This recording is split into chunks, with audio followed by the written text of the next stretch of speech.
the 60-liter Snub Nose Fermenter King. These are fantastic new pressure fermenters from Keg King. They do full pressure, but they don't have a dump valve, so it makes cleaning a little bit easier and there's fewer parts. So get ready to check out double batch pressure brewing from Keg King.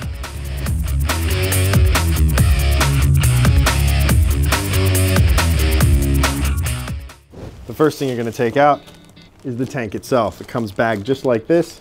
These new stainless steel racks come with some castor wheels if you decide to use them. If you're using it in the other direction, it actually fits in here a little bit nicer and more low profile when it's upside down like this. You'll find this bag that has the castor wheels, and it also has the lid assembly with the interior dip tube that's the floating dip tube that attaches to the lid.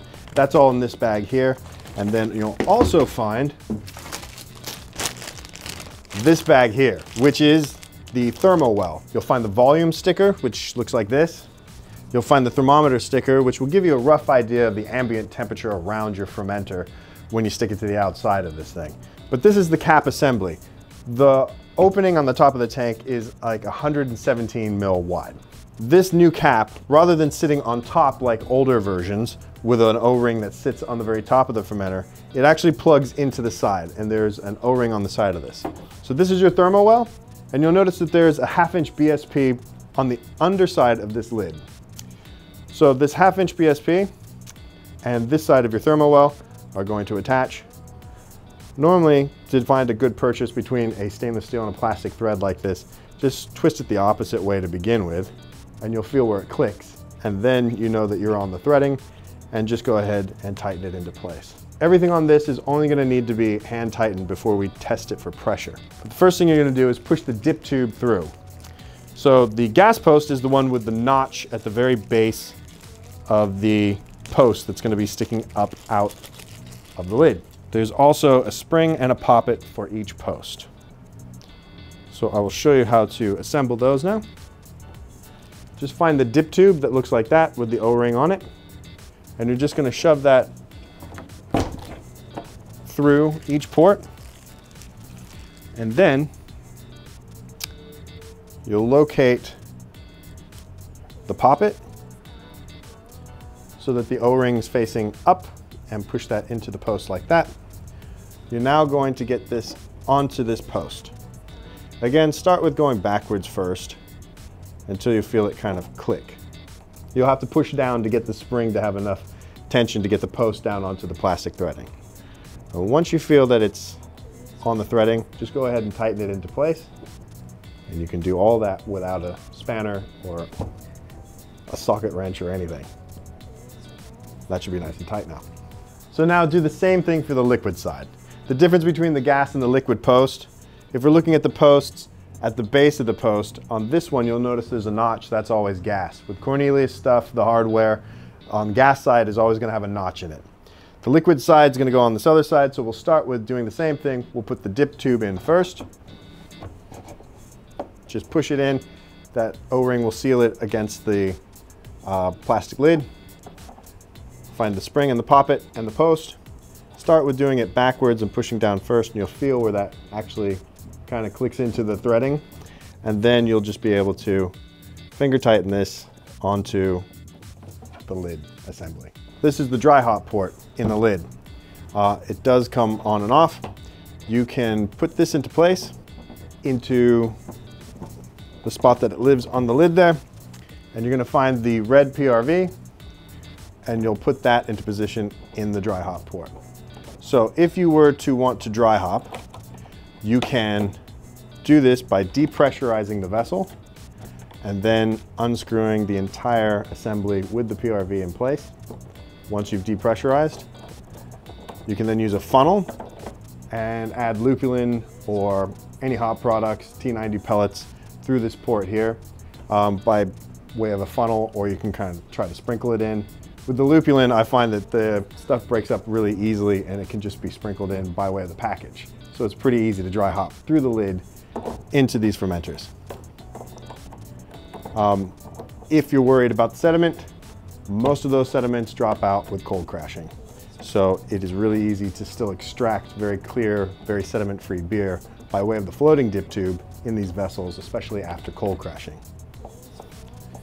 So that's your lid assembly, except for the floating dip tube, which we're now going to install. So you're going to find your silicone tube, which is inside this bag that's inside the lid assembly stuff. And I'm going to show you how, with this variety of fermenter, you'll actually be able to have a centralized pickup that's going to utilize the temperature well, the Thermowell on this, as the central point for the float. So what's kind of cool about this is we're going to cut this to length so that when we put together the float ball, it's actually, and we'll put the float ball on first, it's actually not going to be able to go off to the sides, out to the walls, and start sucking sediment off the walls, which does happen with some fermenters. This one won't have that issue. So you'll notice there's a key ring in the float ball. And now with this attachment here, which is for attaching this silicone tube, we're going to put this into the tube.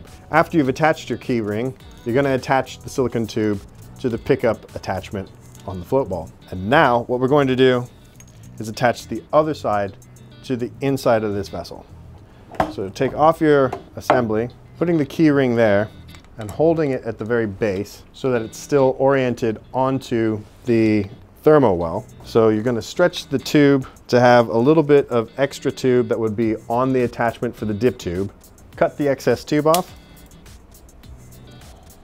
So roughly you're going to have to cut off about 140 mil.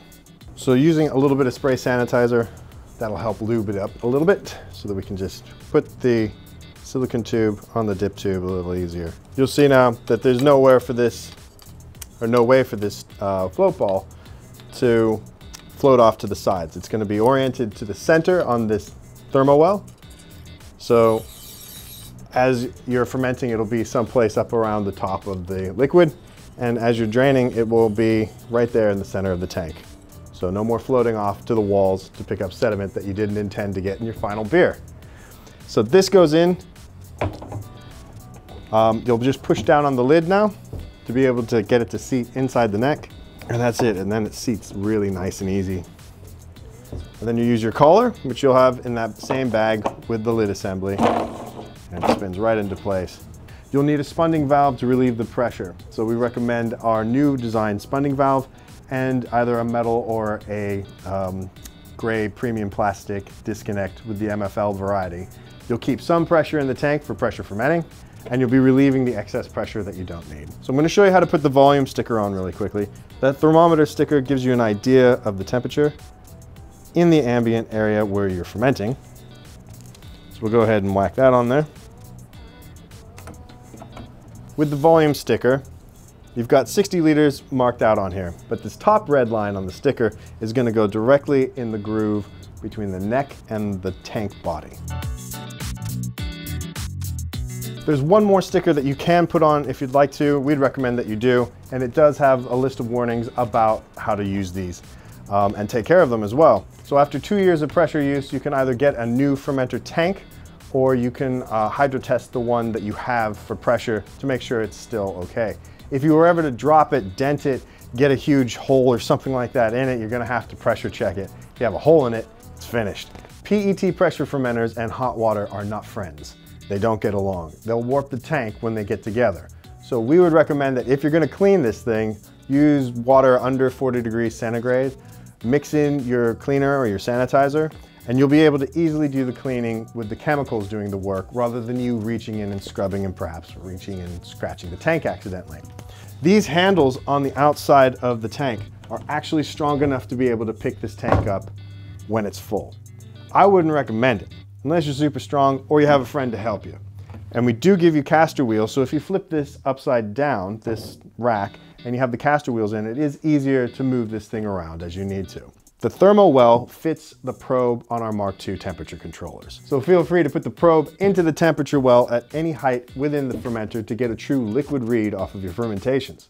So the 60-liter Fermenter King Snub Nose. It's a fantastic option for people who are doing 50-liter batches or more and want to get it all into one pressure fermenter to do their pressure fermentation. We've also given you extra space up in the lid.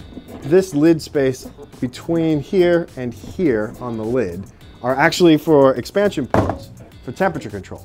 There will soon be a Fermenter King temperature controller. We know we've been talking about it for a little while, and COVID's kind of shut some things down for us in progressing that, but it's on track and we are going to be able to have these fermenters sitting out without fridge space. So if you were worried about how am I going to get this to fit in my fridge, don't. There's going to be a temperature control coil that goes inside the fermenter by way of the lid, and then there's going to be exterior temperature control from a very small unit that does heating and cooling. So with a jacket outside of a fridge and that device, you're going to be able to do your pressure ferment how you like at any temperature. It's going to be really easy and convenient. So that's your Snub Nose Fermenter King 60-liter version. No dump valve means it's easier to clean, and you're going to love the ability to do double batches in one pressure fermenter. I love this thing. I've been waiting to share it with you guys for a long time, so I can't wait for you guys to check it out. Once you get it all set up, be sure to check it with pressure and water, and soapy water or sanitizer to check for gas leaks anywhere. But I think you'll find with this design right here, everything works really well, even just finger tight. It's a much tighter, well put together design, and we're really proud of it. So thanks for watching, Brewers, and I hope you like the Snub Nose Fermenter King 60-liter.